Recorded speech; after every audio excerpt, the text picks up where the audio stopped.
Haleluya. Bwana Yesu asifiwe sana. Neno la Mungu linasema kwenye kile kitabu cha Timotheo wa pili sura ile ya kwanza mstari wa 7 kwamba Mungu hakutuumbia roho ya uoga, hakutuumbia roho ya hofu, bali alituumbia roho ya upendo, roho ya kiasi na roho ya nguvu.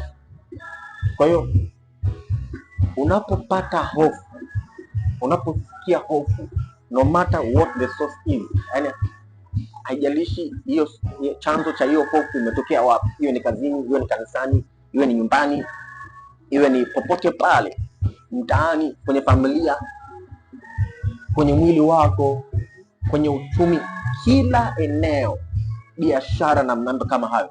Unapopata hofu kazi yake ni kupiga imani, yani imani ambayo wewe umekuwa nayo kwa sababu ulilisoma neno la Mungu, imani uliyopata katika Kristo Yesu, imani uliyopata katika neno la Mungu, kwa sababu neno la Mungu linasema kwamba chanzo cha imani ni kusikia neno la Kristo.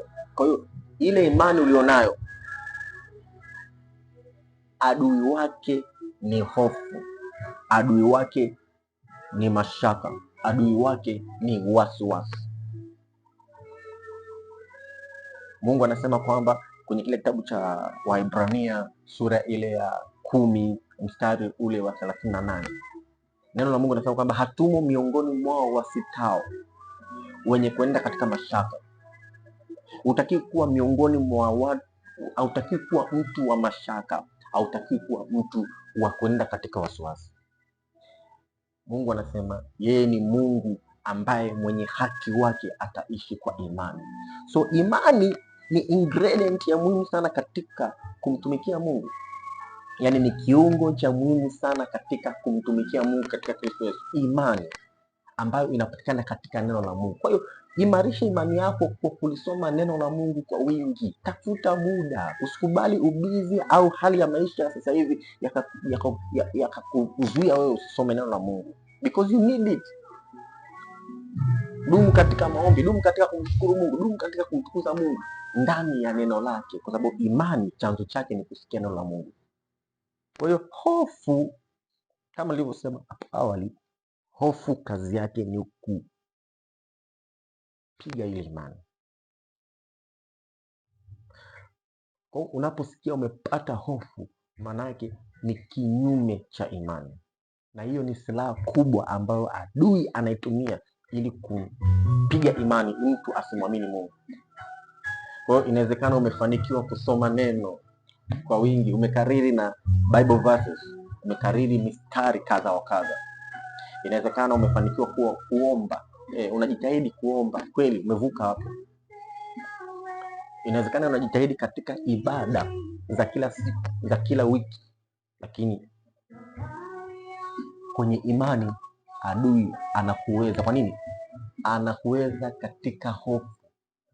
Akiona umefanikiwa katika maombi, umefanikiwa katika neno, umefanikiwa katika kumsifu, umefanikiwa katika ibada, umefanikiwa katika kumtolea sadaka na mambo mengine kama hayo, anachokifanya adui sasa, the final thing ni imani ya mtu.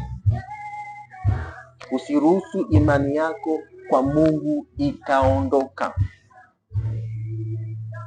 Kuna watu wamepoteza imani, wamekumbana na magumu na changamoto, wakapoteza imani yao kwa Mungu, wakaanza kutegemea miungu mingine, wakaanza kutegemea nguvu zingine, sitazitaja hapa, they are known. Kwa hiyo kazi ya hofu ni kuua imani, ni adui anaitumia hofu kuua imani. Na Biblia inasema kwenye kile kitabu cha Mithali sura ile ya 23 mstari wa 7 kwamba ajionavyo mtu nafsini mwake ndivyo alivyo. Yaani ule utu wa ndani unavyojiona ndivyo utakavyokuwa. Kwa usikubali utu wa ndani kwenye nafsi yako, kule kwenye moyo wa ndani. Mtu ni roho, amevaa mwili tunaouona kwa macho ya damu na nyama. Ana nafsi ndani mwake, ana moyo ndani mwake, yaani moyo, nafsi, mle ndani ambapo kuna tawala mawazo, fikra na mambo mengine kama hayo. Kule kwenye nafsi yako unapojiona katika hali ya hofu, jifunze kukataa hiyo hali. Ingiza neno la Mungu likae kwa wingi ndani ya moyo. Ndio maana Mungu anasema kwamba neno la Mungu likae kwa wingi ndani mwetu, ili litujengee imani ndani ya moyo, tumwamini Mungu, ili zinapokuja circumstances ambazo zitajaribu kutikisa, tusitikisike, bali tuimarike katika kumtumikia Mungu, tuimarike katika kumwamini Mungu. Iwe ni katika kazi, iwe ni katika familia, iwe ni katika biashara fulani, iwe ni shuleni, iwe ni popote pale. You need kuhakikisha kwamba utu wa ndani unakuwa imara, kwa sababu adui anatumia hiyo kanuni ya Mungu ya kwamba utakapokuwa nafsini ndivyo utakapokuwa katika maisha haya. Ukijiona wewe ni mgonjwa ndani mwako, pamoja na kwamba mwili unaonyesha kuna ugonjwa, unaipa uhalali ule ugonjwa kwenye mwili uwepo na kushamiri. Lakini the more unakana ndani ya nafsi mwako, umeweka neno la Mungu linalokinzana na ile ugonjwa, ndipo utakapopokea uponyaji. Yaani maana yake neno la Mungu litaua hofu, kwa sababu neno la Mungu halitupi hofu. Neno la Mungu linatupa ujasiri. Wanaomwamini Mungu na kumtumaini Mungu ni majasiri kama simba, lakini ujasiri huu huwezi kupata pasipokuwa karibu na Mungu katika neno lake, maombi na imani. Kwa imani ni kiungo cha msingi sana ili kuweza kufanikiwa. Mungu anasema mwenye haki wangu ataishi kwa imani. Tunaona wana wa Israeli kwenye kile kitabu cha Hesabu, ambapo waliambiwa wataenda kurithi, watapokea ile nchi ya ahadi. Mungu aliwaelekeza kuifikia ile nchi ya ahadi, lakini akatuma wapelelezi ili waweze kuangalia ile nchi. Musa alituma wapelelezi waende waangalie ile nchi ya ahadi ambayo Mungu amewaahidi. Kuna nini mle ndani? Wale wapelelezi walipoenda kule, walikutana na mijitu mikubwa. Walikutana na mijitu ambayo iko well equipped, ina nguvu kweli kweli. Kwa hiyo walipoiona ile mijitu, walisahau kuwa wao wana Mungu.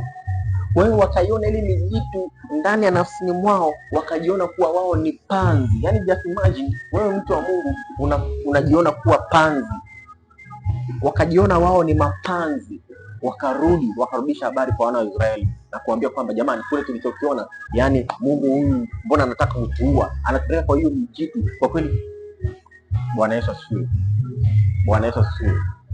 Kwa hiyo jifunze kuhakikisha kwamba ndani ya nafsi yako unaona ukuu, una nguvu za Mungu, kwa kudumu katika hizo kanuni za Mungu, ili imani yako iwe thabiti mbele za Mungu. Usikubali taarifa nayo kuletea hofu ikatawala kwako. Jifunze kukimbia taarifa au maneno yanayokuja kwako ambayo yanakinzana na imani ya Mungu ndani mwako, au yanakinzana na imani iliyotokana na neno la Mungu lililopo ndani mwako. Kama Mungu amekwambia utapona ugonjwa, utapona ugonjwa. Amini hilo. Ni kweli sisi madaktari wakati mwingine tunaweza kwenye vipimo vyetu kisayansi tutasema ugonjwa fulani hauna dawa. Lakini daktari mzuri ambaye anamwamini Mungu atakwambia ni kweli kisayansi huu ugonjwa hauna dawa, lakini Mungu pia ana uwezo wa kuponya. Kwa hiyo inakubidi wewe ujiongeze, go further. Mkaribie Mungu zaidi. Mkaribie katika neno lake.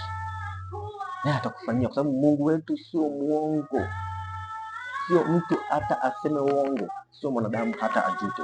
Akisema anafanya, akinena anafikiliza, hadanganyi. Kwa hiyo neno la Mungu ni kweli, linajenga imani. Dumu katika imani, muamini Mungu. Usikubali maneno ya kuondoa imani kwako.